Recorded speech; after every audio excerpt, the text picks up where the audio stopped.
Знаете ли го този вид за бичурените, къде ги спират полицаи? 13 човека в Трабант, примерно. Трабант? Да. Това е виц. И? И ги питат. Полицаите са учудени как може да се съберат толкова много хора вътре.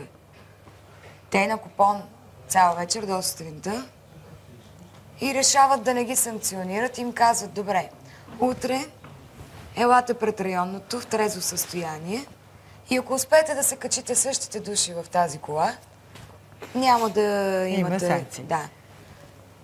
И отиват на другия ден трезви и почва се едно бутане, вътре, местене. Не бе, не беше тук, ти бе. Не бе, ти не беше тук. Абе, не бе, ти беше там, бе. И стигат до 12 човек.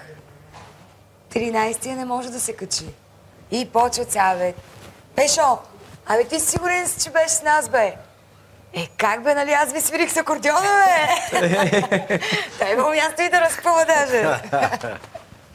Смей се, бе.